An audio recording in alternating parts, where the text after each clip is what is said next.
When I think about how far I've come on this journey as an artist, I think back to what made me start creating in the first place. And I don't mean taking arts and craft in grade school because obviously that was a requirement, but it was the entry point for me, and it ended up being one of my favorite subjects in school.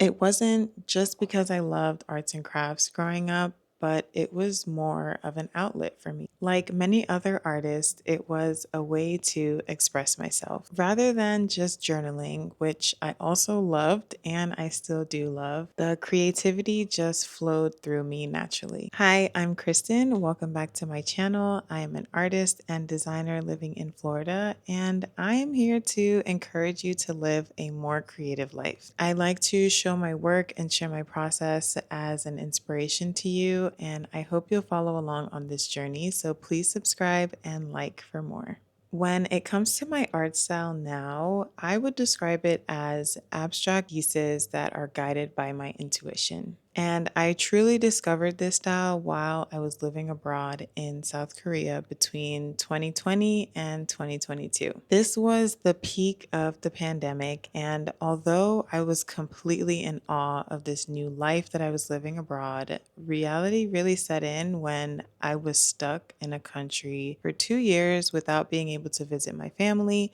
or my family being able to visit me. But rather than letting that feeling of loneliness spiral and turn into something dark, I turned to art and my creativity.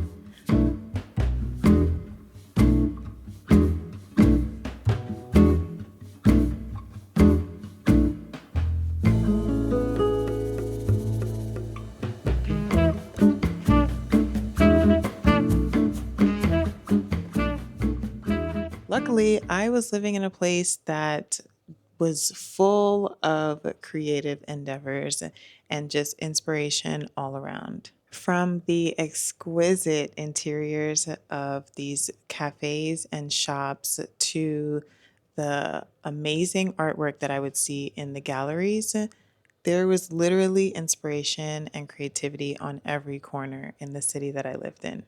Like I mentioned in my previous video, nature is a huge inspiration for my work. Living in Florida, I don't really get to experience seasonal changes like that because it's literally hot and humid all year round. And yes, of course, I travel, so I know what the leaves changing and the snow falling looks like and feels like, but it's different when you're actually living in it every single day. The adventurer in me would travel far and wide throughout Korea just to see the sheep farm or just to see cosmos blooming or even a new exhibition at an art museum miles and miles away. And ultimately, all of these things impacted my art in the best way possible. Before moving to Korea, I would play around here and there, do something for fun, but it wasn't until I was put in this position and I was in this environment that I actually made the effort to start creating art seriously. I started to experiment with different techniques, using colors, using lines, using textures, until I figured out something that really spoke to me. I was eventually drawn to watercolor because it felt like a feeling of letting go. It's hard to control this medium, but I embraced it. And it kind of represented me just packing up my bags and moving across the world to live in this new place. Throughout my entire life, I'd been pretty structured with what I thought was a solid plan. If you asked me what my 5 or 10 year goal was, I always knew until I didn't. When I realized what I thought I had wanted for my life was no longer making me happy, and I wasn't happy with the path that it was leading me onto, I decided to go off course, quite literally. It was time for a change, and it was time to start over. My abstract art started out as the perfect balance between the structured life that I had thought I wanted and the spontaneous adventure that I was actually enjoying. I experimented a bit with the blend of colors and the structure of line work to figure out what really felt the best to me. What started out as a way to just get my feelings onto paper through brushstrokes and pools of color actually turned out to be my signature art style. The first time that I showed my work to people, I was so nervous, as expected, but it actually turned out to be a pleasant surprise. A great friend of mine started this artist showcase and creative market in our city, and it was the first opportunity for me to get outside eyes on my work. The response was better than I had hoped, and every month I would sell small and medium sized originals on paper and even some prints of digital explorations. That's what really gave me the confidence boost to keep going. So, of course, I did. I eventually continued to show my work and participate in these markets. And then a friend of mine was hosting a group show in Korea. And that was my first opportunity to be a part of an exhibition.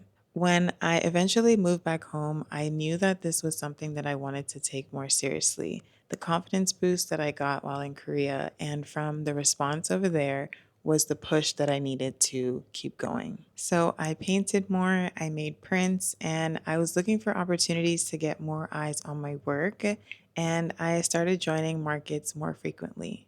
I went on to join another group show, which would be my first group exhibition in Florida. And then eventually I did receive a grant to put on my own show for my solo exhibition, where I did my art and floral installations. Now that it's been several years of me experimenting with this signature style of mine, I want to think bigger and deeper. I want to think deeper about the meaning behind my work and my collection. The intuitive pieces that got me through those difficult times while I was living abroad has evolved into so much more now. And yes, I still create abstract work inspired by nature, and I will continue to do so. But now I want to use it as a way to connect to my Caribbean heritage. I want to think deeper about color psychology. And essentially, I want to use all of the elements in my pieces as a way of storytelling. So, this is the beginning of my new collection. These works will be a representation of my personal memories, my heritage, and my cultural background growing up as a Caribbean American. The foods, the colors, and all of these items that remind me of how amazing it is to be of Caribbean descent. Something as simple as a mango holds so many memories and tells so many stories of my time traveling back to Jamaica to visit my family's homeland. But rather than depicting these items as direct representations of themselves, I deconstruct these pieces into the colors, the lines, and the textures that make up the whole. My goal as the artist is to invite you to see things not just for what they are, but for what's beyond the surface, and think deeper about the beauty in all of these things.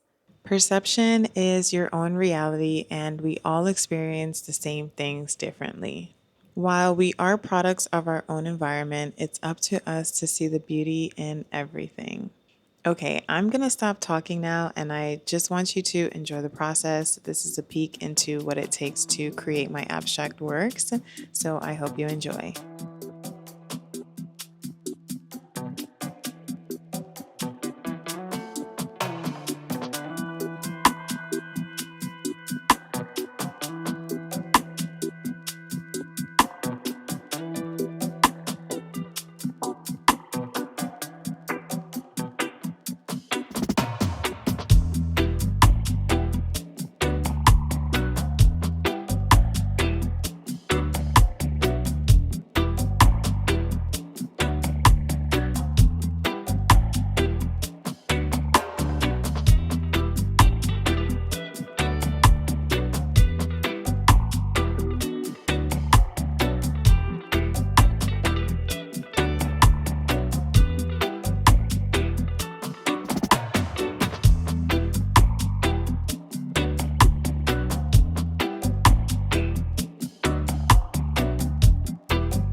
I hope you enjoyed this glimpse of my practice and a little bit of context for how I got here. Thank you and see you next time.